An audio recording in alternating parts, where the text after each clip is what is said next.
فذكر بالقرآن من يخاف وعيد۔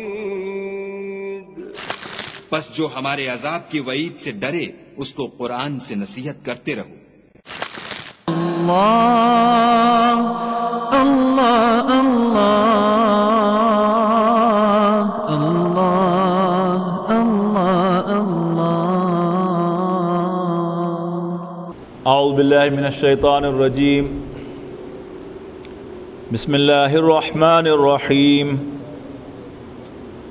یا ایھا الذین آمنوا اتقوا اللہ حق تقاتہ ولا تموتن الا وانتم مسلمون،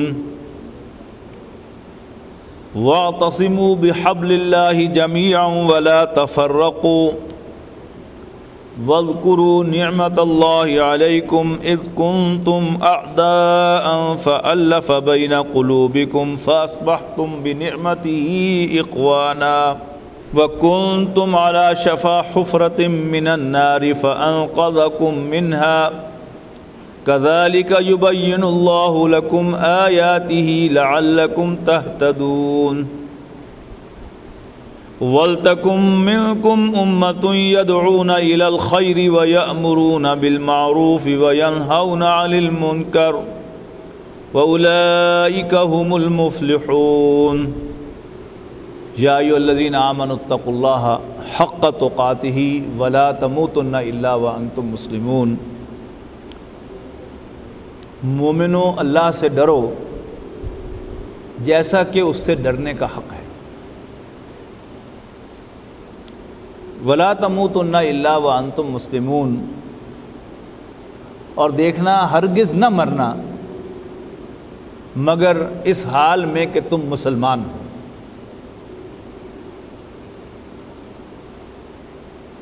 اللہ سے ڈرنا یہ کوئی عیب کی بات نہیں ہے۔ جس کا جتنا بڑا مقام ہوتا ہے اتنا ہی اس کا رعب ہوتا ہے انسان کی شخصیت پر۔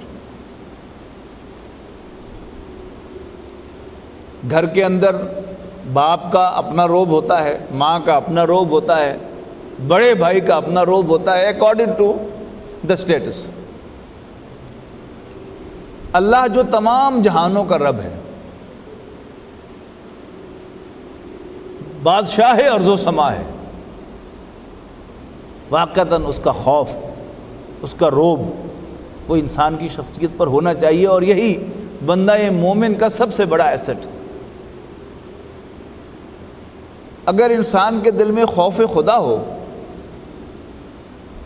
تو اس کے بہت سے معاملات خود بخود سیدھے ہو جاتے ہیں، اور جب خوف خدا دل سے نکل جاتا ہے تو پھر بہت کچھ جاننے کے باوجود بھی بہت کچھ غلط ہو جاتا ہے۔ یہاں فرمایا کہ ایمان والو اللہ سے ڈرو جیسا کہ اس سے ڈرنے کا حق ہے۔ جب یہ آیت نازل ہوئی تو صحابہ کرام واقعتاً ڈر گئے، ڈرے اس بات سے کہ اللہ کے ڈر کا حق ادا کرنا تو ممکن ہی نہیں ہے۔ تو عرض کی اللہ کے رسول سے کہ اللہ کے رسول، ہم اللہ سے ڈرتے تو ہیں لیکن جتنا اللہ سے ڈرنے کا حق ہے وہ تو شاید ہم ادا نہیں کر سکتے۔ تو پھر سورہ تغابن کی آیت جب نازل ہوئی کہ فاتقوا اللہ ما استطعتم، بس اللہ سے ڈرو جتنا ممکن ہو، تو صحابہ کرام کو ایک ریلیف ملا کہ ہاں واقعی یہ ٹھیک ہے۔ لیکن یہاں جو ہے وہ اپنی اصل فارم کے اندر ہے، وہ یعنی حقیقت تو یہی ہے کہ کوئی جتنا بڑا ہو اتنا ہی اسے ڈرنا چاہیے۔ یعنی اداروں کے اندر، دفاتر کے اندر ہمیشہ یعنی چھوٹے باس کی، بڑے باس کی اصطلاح ہوتی ہے۔ جو چھوٹا باس ہے اس سے گپ شپ بھی ہوتی ہے، لیکن جو بگ باس ہوتا ہے یعنی اس کے وجود سے بھی چھوٹا ملازم جب وہ کانپتا ہے کہ بڑے صاحب آ گئے۔ تو اللہ تو صاحبوں کا صاحب ہے، تو پھر اس کا خوف کتنا ہونا چاہیے ظاہر ہے کہ یہ ہم میئر بھی نہیں کر سکتے، اس کا کوئی پیمانہ بھی نہیں بتا سکتے کہ اللہ سے کتنا ڈرنا چاہیے، لیکن اصولی طور پر بات یہی ہے کہ اللہ سے ڈرنا چاہیے جیسا کہ اس سے ڈرنے کا حق ہے۔ لیکن یہاں بھی یعنی سورہ تغابن کی آیت میں بھی ایسے ہی فرمایا وَاسْمَعُوا وَأَطِیعُوا، جس قدر ہو سکے اللہ سے ڈرو اور سنو اور اطاعت کرو، listen and obey، that is the minimum requirement۔ یہاں بھی اس کو ساتھ ساتھ کہہ دیا کہ اللہ سے ڈرتے رہو جیسے جتنا کہ اللہ سے ڈرنے کا حق ہے، اور دیکھنا کبھی نہ مرنا مگر حالت اسلام میں۔ یہاں اسلام دونوں معنوں میں ہے، یعنی اسلام اپنے اصطلاحی معنوں میں، یعنی پچھلا جو سیاق و سباق ہے پچھلے رکوع کا، اس میں بھی کیا ہے کہ کافر اہل کتاب میں سے کسی گروہ کا کہنا مانو گے تو وہ تمہیں کافر بنا کے چھوڑیں گے، اور یہاں وارننگ ہے دیکھنا مت مرنا، کبھی نہ مرنا مگر حالت اسلام میں۔ اور دوسرے لفظی معنوں میں لے لیں اسلام کو، سبمیشن، فرما برداری، تو وہ معنی بھی ٹھیک ہیں۔ تو دونوں معنی جو ہیں اپنی اپنی جگہ پر درست ہیں، یعنی منیمم ریکوائرمنٹ کے طور پر وہ جو ہمارے پرانے بزرگوں کی دعا ہے کہ کلمے پر موت آئے، ایمان سلامت رہے، لیکن عشق کی منزلیں وہ تو اپنی ہیں۔ یعنی حضرت سلطان باہو رحمۃ اللہ علیہ کا وہ شعر جو ہے وہ یاد آ رہا ہے کہ ایمان سلامت ہر کوئی منگے، عشق سلامت کائی ہو، جیڑی منزل عشق پچاوے ایمان نہ خبر کائی ہو۔ تو وہاں ایمان جو ہے وہ اسلام کے معنوں میں ہے کہ کلمہ یہ منیمم ریکوائرمنٹ ہے، یعنی ہر مسلمان جو ہے اس کو یہ رکھنا چاہیے پیش نظر کہ کسی بھی حالت میں میری موت کفر پر نہیں آنی چاہیے۔ ہنسی مذاق کے اندر بھی کلمہ کفر منہ سے نکالنا جو ہے یہ جائز نہیں ہے، اس لیے کہ موت کی تو کوئی خبر نہیں ہے۔ مذاق میں بھی انسان جو ہے وہ کلمہ کفر زبان پر لائے اور کیا پتہ اسی وقت موت آ جائے اور دوبارہ کلمہ پڑھنے کی توفیق ہی نہ ہو۔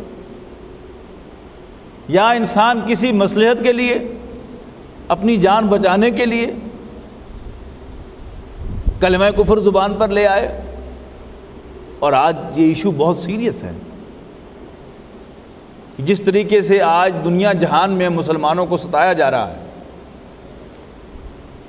اور صرف رسول اللہ صلی اللہ علیہ وسلم کا کلمہ پڑھنے کی بہت بڑی سزا دی جا رہی ہے۔ ایسے میں اندیشہ ہے کہ ہم میں سے کوئی شخص جو ہے وہ گھبرا کر، پریشان ہو کر، اپنی جان بچانے کی فکر میں کہیں حضور صلی اللہ علیہ وسلم کو ڈسون کر بیٹھے، اسی کا نام تو کفر ہے۔ اور اس کے طریقے جو ہیں بڑے سٹل ہیں، یعنی حضور صلی اللہ علیہ وسلم کے بہت سے اقدامات جو ہمیں معلوم نہیں ہیں، لیکن حضور صلی اللہ علیہ وسلم کی سیرت کا مطالعہ کر کے انہوں نے ان کو سارٹ آؤٹ کیا ہوا ہے۔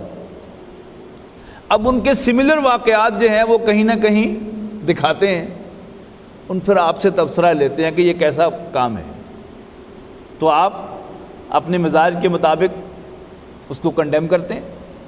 اور وہ مزاج بھی کیا ہے، میڈیا کے ذریعے سے انہوں نے ہمارا مزاج بنایا ہے اپنی مرضی کے مطابق، ہم اسے کنڈیم کرتے ہیں، اور جب ان کو ضرورت ہوگی، ان کی اس پلاننگ میں، ٹائم فریم میں وہ وقت آ جائے گا کہ وہ ہم سے سوال کریں کہ اچھا پھر ایسی حرکت جو ہے، میں ان کے الفاظ کوٹ کر رہا ہوں، یہ تو وہ مدینے میں جو تھا صلی اللہ علیہ وسلم اس نے بھی کی تھی، what do you think about that?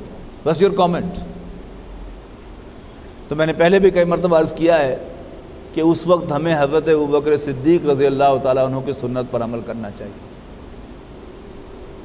کہ جب رسول اللہ صلی اللہ علیہ وسلم نے ایک صبح اپنے معراج کا ذکر کیا کہ میں راتوں رات فلسطین بھی گیا ہوں اور ساتوں آسمانوں پر بھی گیا ہوں، تو انہوں نے کہا کہ ہم کہتے تھے نا پہلے ہی مت ماری گئی ہے اس کی معاذ اللہ، دیکھو ثابت کر دیا اس نے۔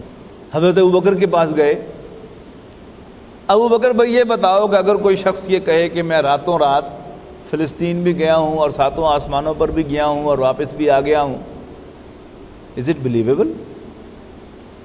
تو حضرت ابوبکر صدیق نے فرمایا کہ نہیں۔ انہوں نے کہا پھر تمہارا دوست کہہ رہا ہے؟ انہوں نے کہا اچھا انہوں نے کہا ہے؟ تو میں نے کہا ہاں۔ انہوں نے کہا پھر 100% درست کہا ہے، I have no doubt about it۔ مومن کی شان یہی ہے، یعنی حضور صلی اللہ علیہ وسلم کو اللہ کا رسول مان لینے کے بعد میری زبان کے اندر یہ جرت نہیں ہونی چاہیے کہ میں ان پر تبصرے کے لیے اپنی زبان بھی کھولوں۔